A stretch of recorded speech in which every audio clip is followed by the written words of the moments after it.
Buongiorno and welcome. A few weeks ago when the sun was shining and it was a beautiful summer day outside, I made some tomato sauce. I made two types. I made an ortolana, which consists of mixed vegetables and tomatoes of course, and also a very simple one. And I showed you in the video how to preserve it. Also during the video I spoke a lot about the tradition in Sicily of making tomato passata during the summer months. And I suggested that I could make some, but I didn't have a food meal. So thank you for your feedback. I did suggest that I could buy one, and I have. I only paid £10 for this on eBay, by the way, so it's very economical if you want to invest in one. And you can use it for many other applications, also to effectively sieve through vegetables of all sorts. But today I will be making the tomato passata I mentioned during the video. So, rule number one. Sterilization. So these are the jars I will be using today, and I'm placing them inside a large pot big enough, and I've got awfully enough. I've got 4 kilos of tomatoes. You can see that here. I'll talk about them in a moment. And the lids also, they go in, they need to be included. Everything obviously is cold at the moment, so I will be using some cold water, and I'll fill my pot with water, and I'm ensuring that all of my jars will have some water inside. Do ensure you use hot cold water for this, by the way, so otherwise they'll break. Hold them now with your hand if you have to, but do ensure that every jar is filled with water, and that the entire pot effectively is covered in water, so that they're all submerged.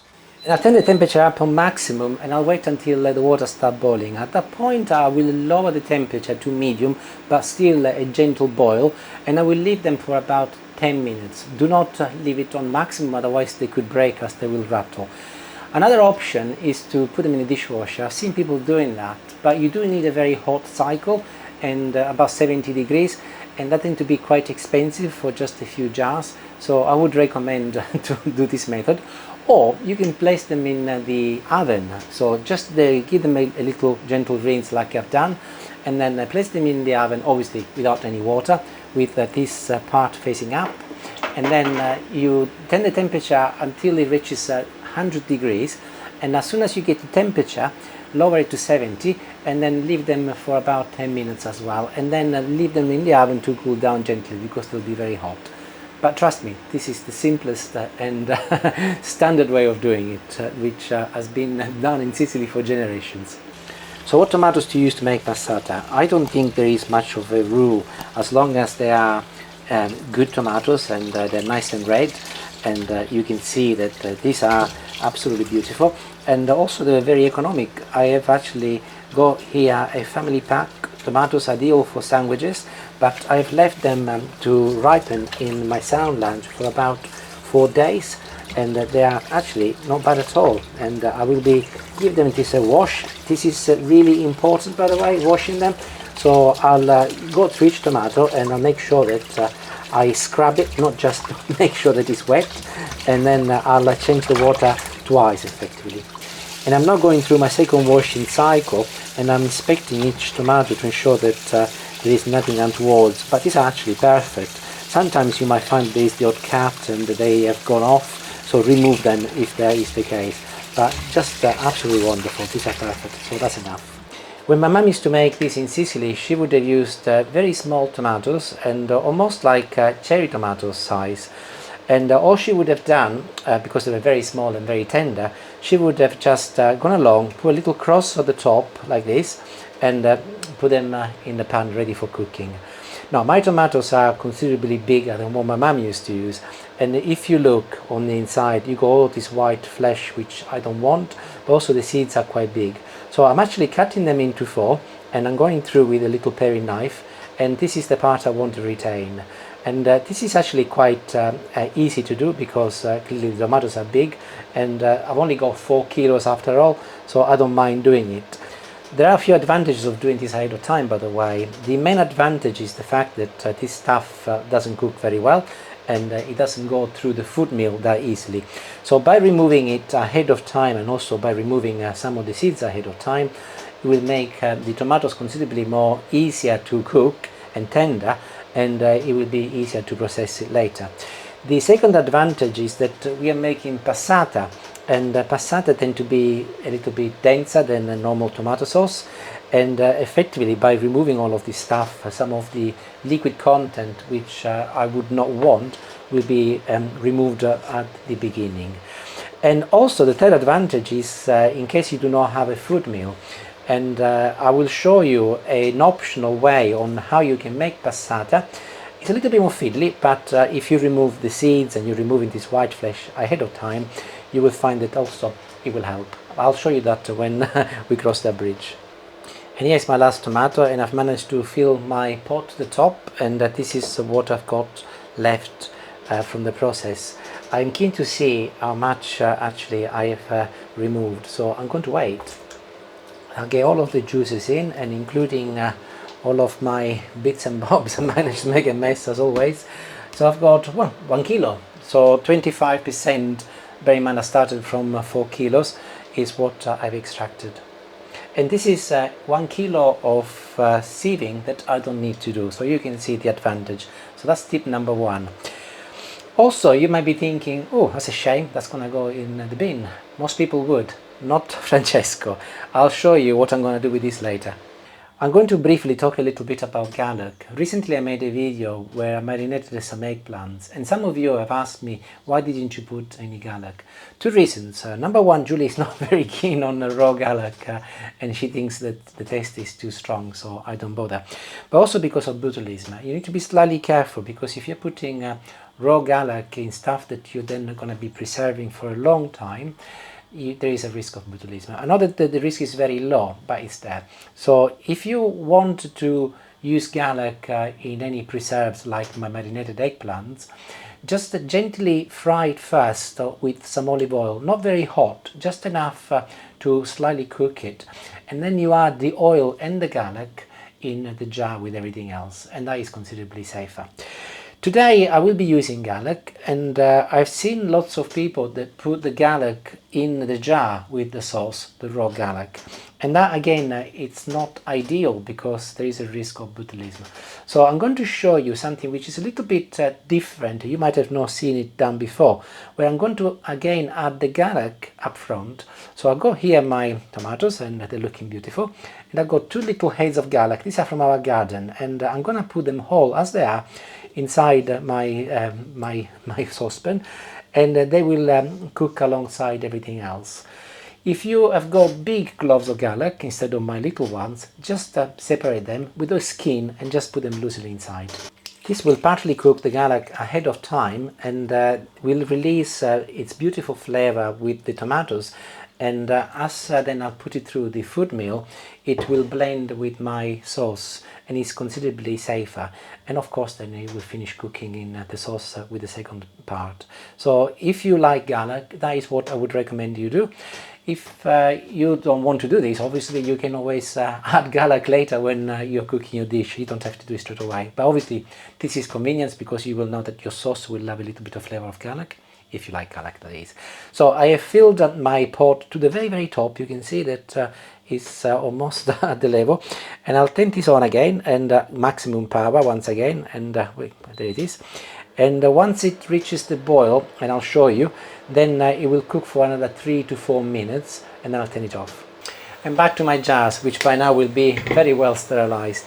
Let me give you a little tip, by the way, because clearly the purpose of this process is to ensure that they are sterile. So do this immediately prior to doing your tomato passata, because if you do them ahead of time, dust will get inside and they defeat the object. So quite clearly it is important that they are clean. And what I do, by the way, and this is something very important because you don't want any water inside, I have this little griddle, and I place them on top of the griddle upside down so that they continue draining all of the water. They're still very hot, but it's been off for about 5 minutes, so okay to touch, but be careful. Put some gloves on if you like, and ensure that you leave them upside down until you're ready to use them. And because they're still very hot, a bit like a dishwasher, they will dry inside, and you want them to be bone dry. You don't want any water there. That is the reason why this doesn't work. If people have actually had some nasty surprises in the past, I'll tell you a little story in a moment. And water, it's not good in food preservation because it's an ideal ground for bacteria, and clearly we don't want to spoil our food. I'm smiling because I'm remembering one occasion when my mum made the bottles, and she would have used something like this, by the way, beer bottles, to do it. And clearly, if you were not very clean, or maybe there was some water left, and we made the passata, and then we stored them in the garage. And I remember one winter going down the garage to get a crate of bottles, and sporadically some of the bottles had exploded, and the cap had gone to the ceiling, and there was all these splashes of tomato passatas, which looked very weird. Not many, but quite clearly that is the risk, that if you are not sterilizing everything, that you will end up spoiling your passata, which you don't want. So the lid also need to be absolutely clean and sterile, and I'm doing exactly the same. I'm placing them on top of my rack upside down so that they drain. And as this water is really hot, rather than going through the same process later when I need to boil my bottles, I'll put the lid on and I'll put it on one side. It will cool down slightly, but it will not be the same as starting from scratch. By the way, I mean to say, with the tomatoes over here, do ensure that you place the lid on, and they'll cook considerably quicker, but keep an eye on, because clearly the moment they start boiling, the water could come out. And if you take a look, can you see that it's beginning to gently boil? Don't wait until it goes mad, otherwise it will go everywhere. So I'm going to remove the lid, and from now 4 minutes, and then we'll be ready to start the next process. And I'm done. And if you take a look, I haven't cooked them. I've given them a very good blanch. And here, take a look at this one here. Can you see the skin almost comes off? That is perfect. So do not worry. All of the tomato juice is still with the tomatoes. And I've also come across a piece of the gallac here, big gallac head. And I have to say, the smell of the gallac is very, very nice, very prominent. So I've got here a pasta drainer, and I'm using this as an opportunity to drain some of the initial liquid. Can you see it's going in here? And I'll carry on until all of my tomatoes have been transferred inside my pasta drainer. And the smell coming up also reminds me of when my mum used to do it. And if you've never done anything like this before, you will experience a complete new smell. Because when you boil tomatoes, the smell and the flavor is like anything else. You can hear that water is still going down. Here, you must probably be able to see on the camera. And now a lot depends on how thick and smooth you want your passata. I like it to be nice and silky. So little tip, full of tips today. I got a little meat basher, but also you can use the strainer, doesn't really matter. But very gently, I'll go ahead and gently squeeze on top of my tomatoes, and that will ensure that most of the water drains. I'm not going to be pushing it too hard because clearly I want to keep my sauce. But this will ensure that I get rid of as much water as possible. And I'll show you at the end how much water will come out. And I'm done for the time being. I'll place this here in the middle so that there is a little weight, and I'll leave it for another 5 minutes so that it will continue draining, but also it will cool down slightly and it will be a little bit safer. Okay, let's have a look. So I'll move this out of the way for the time being. Look how much water there is in there. That is really, really good, because obviously it will not be in my passata. And also I wanted to show you the color of the water. See, you don't need to fear hardly any tomato in there, so it's perfect. This is one of the most ancient tools used in Sicily. My nan used to have it, a mother, my mum, and very simple actually, like a little sieve over here, and a lever, and attached to a little blade. And the purpose obviously is to separate the solid from the liquid. I'll show you how it works. One little tip again, do not put too much in, otherwise you'll run in trouble, just a little at a time. You're also going to need a wooden spoon to push it as you go further, and just start turning around. And that is the job of the wooden spoon next, so I'll carry on. I'll put a little bit more, including my garlic, but with my garlic though, I'm going to break it up in little pieces first, so that it's going to be a little bit easier. And this is where that time investment in removing the white pith and the seeds at the beginning really gives its return, because if you think about it, it's considerably easier for me to do it like this than if I would have had that extra kilo of stuff to go through. But after a few minutes you will see that you will end up with passata at the bottom, and this is the waste product. Now, at the beginning I mentioned that I'll give you another option, and if you do not have a food mill, or indeed you do not want to invest in one, I'm going to give you an example on how you can achieve passata without changing or compromise too much on the flavor. So here it is, my solution. I've got here a jug, and I'll move this out of the way, and the first thing I'll do is to go and dig some of my tomatoes from my pot over here, and I'm going to be breaking it into 2 batches, as opposed to see. And here is my garlic. I'll leave that in as well so that you can see what happens. So in it goes. Now remember, I removed the seeds and I removed all of the white pith, so the solution is to use a hand blender or a food processor, whichever you find you've got available. Hand blender is easier because you can go up and down without messing about. And generally, if you were to do this without having removed the pith and all of the white seeds, the taste and the structure would change, whereas actually like this is not going to be that different. So I'll blend away. The garlic is amazing, by the way. So I'll go on as smooth as I can, and here I've got a sieve and another container so I can show you the difference. So I'll put it inside it like this, and you can see what is coming. I'm going to now sieve it, and I will be separating as much as possible of my sauce from the rest, but I will end up with a little waste, but not so much. And in itself actually it's not too bad, because the skin of the tomatoes is pretty good, and some of the skin will have waste and will go through, but I don't mind actually. I think it's an excellent compromise, and most probably a little bit better than the other one, because here you go more fiber and more goodness. And there it is. Look, you can see that I've gone as far as I can. Obviously I need to make sure that I tidy up the bottom and I don't waste any, but here is the waste product from me whizzing it, and here is the waste product from using the food mill. And as you expect, this is chunkier, and so if you want to do it and you don't have a food mill, there is a solution in there for you. Before I continue though, I want to test the difference, so I'll try some of the one I just done like this. Very nice. And I'll try some of the one with the food mill. Very similar actually. Ironically, that is a little bit more liquidy than this one, because clearly this has got some of the skin, but it's very good. I'm very pleased with it. So I'll carry on and I'll finish the job, and then I'll show you what to do next.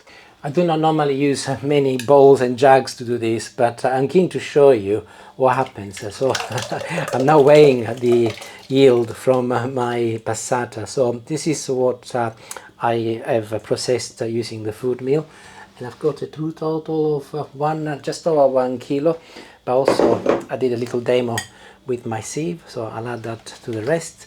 And I've got just over 1.2 kilo. So I started with 4 kilos at the very beginning, and I removed 1 kilo, and that means that 3 kilos, and now the yield is 1.2 kilos. So yeah, not bad at all. One of my jobs when I was a little boy, and I used to help my mum making tomato sauce in the summer, was this, to dry the basil and put it inside the bottles in that case. So I'm doing the same today. Some people do not add basil.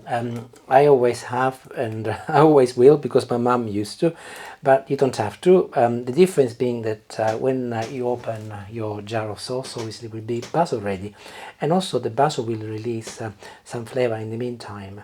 I am not washing it. I'll actually just wiped it, because as I said to you before, I want to make sure that there is no water content or any moisture in any way. Also, what it is here, I wanted to explain a little bit about the lids. Have a little look and inspect them. These are olive jars, and I'm obviously recycling the lids and the jars, but do ensure that, can you see the little white plastic seal? that you give it a little inspection to ensure that it's not cracked, and that is one of the most important things. And it's the same as if you were to use, for example, normal caps. And I used to brew beer many years ago, and I got this left. And you can see that plastic lid, that ensures, plastic seal, that ensures that you get a proper seal, and obviously this will be under vacuum. So just inspect your lids to ensure that you do not spoil it at the end.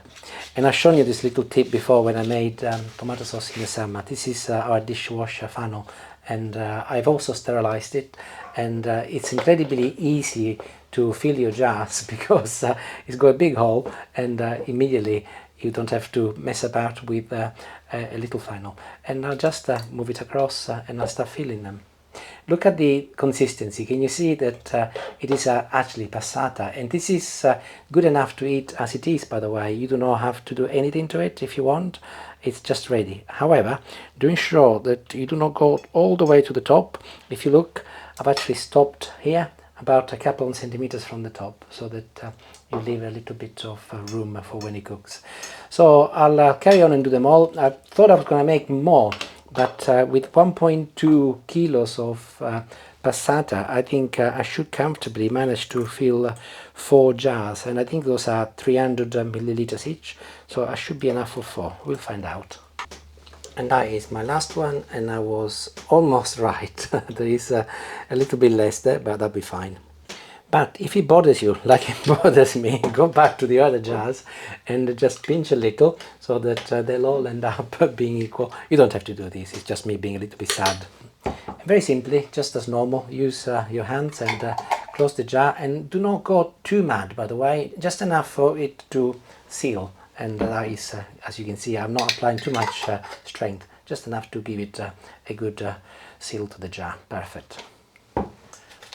And of course, as I've shown them to you, if you've got the caps and the tool to close the bottles, you can just use normal bottles. And the advantage is, of course, that you can have half a litre, you can have a litre, maybe like a third of a litre, like a small beer bottle, entirely up to you.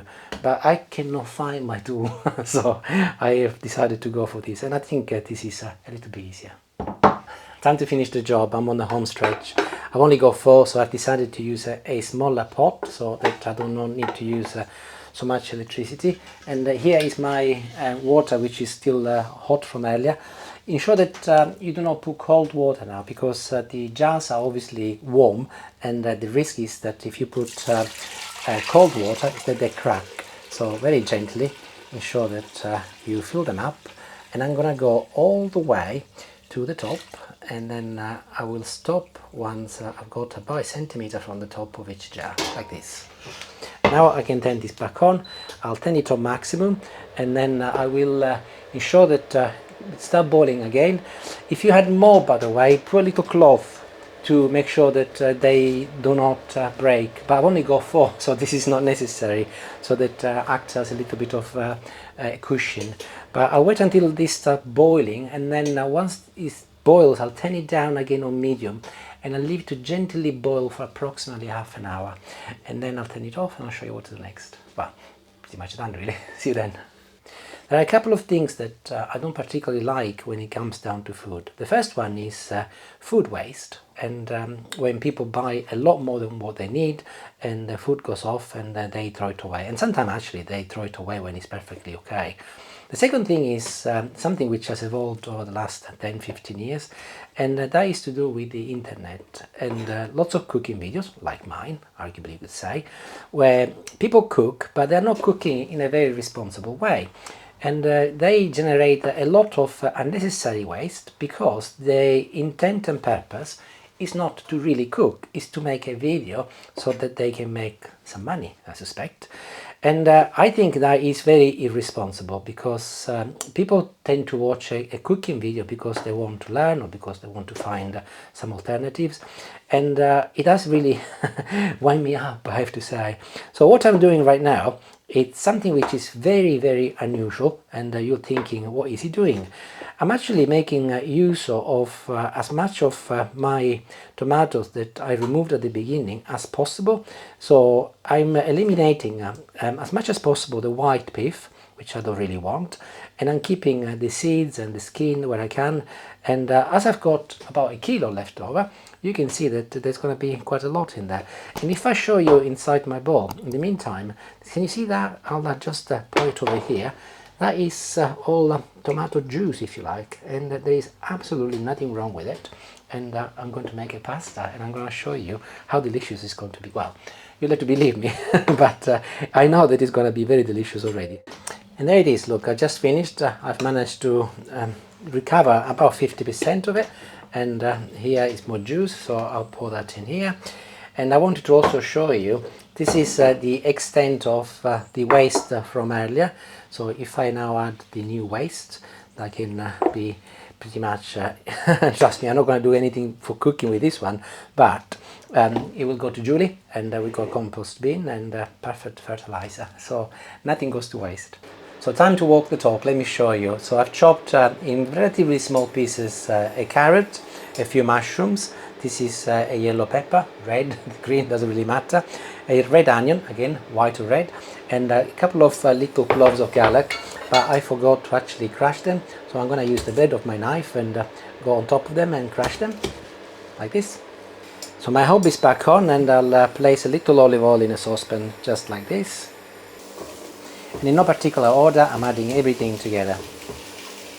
And I'll mix everything together. I'll turn the temperature on to medium, and I'll place the lid on, and I'll leave them for 5 minutes.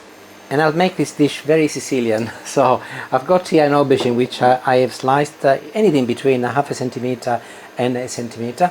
Olive oil at the bottom of a frying pan.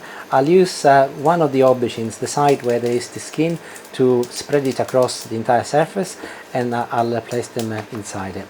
Not a lot of oil, because I will be covering these.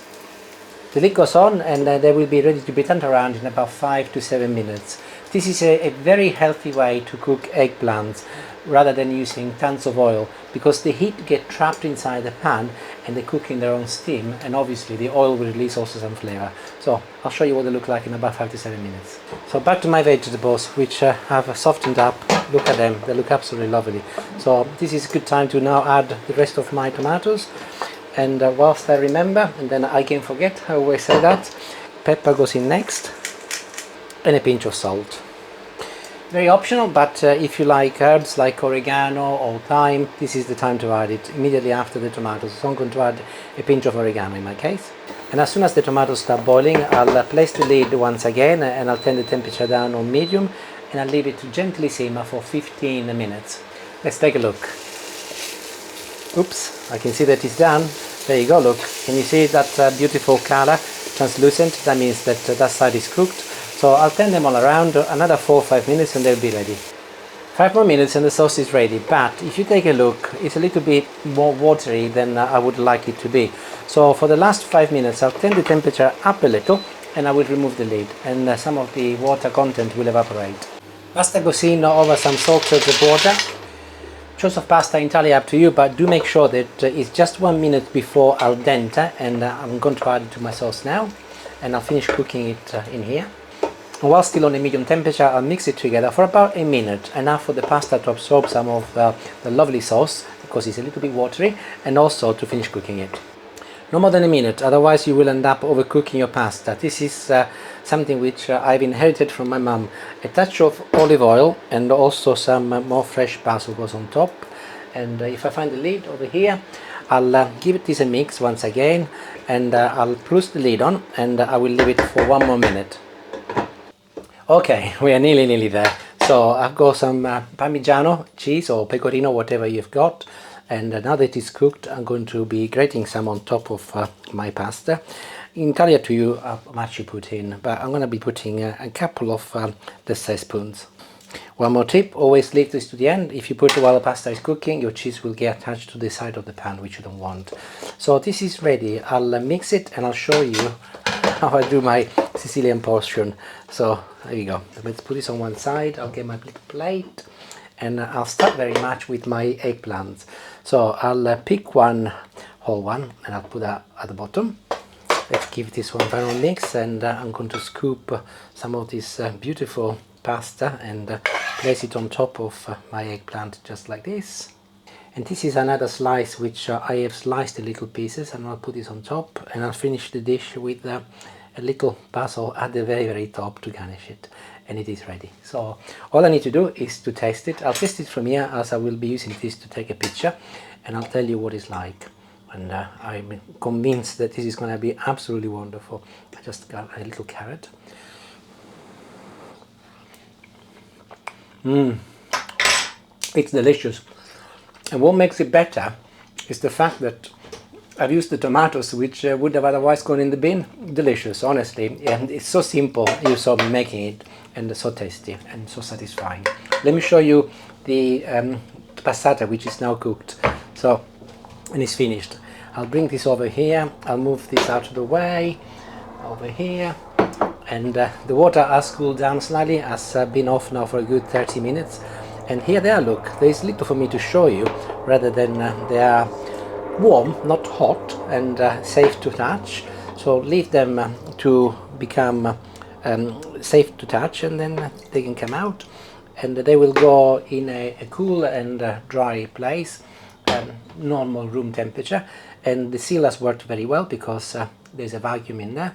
And just like the one I made in the summer, really, this is ready to eat. So because it's only got a little basil, you got many options in terms of what you can do with it. So you can make a bolognese, or you can just open it up. And if you are running late from work, for example, you just open one of those up, warm it up gently, cook your pasta and mix it together, add some cheese, and it's ready, because it's the beauty of this sauce, ready to eat. Okay, I think I'm done. Hopefully you have enjoyed the video. Hopefully you will make the passata. If you do, let me know, or if you make a variation of it. And if you make the pasta, even better. Arrivederci, thank you for watching, and buon appetito as always. Ciao ciao.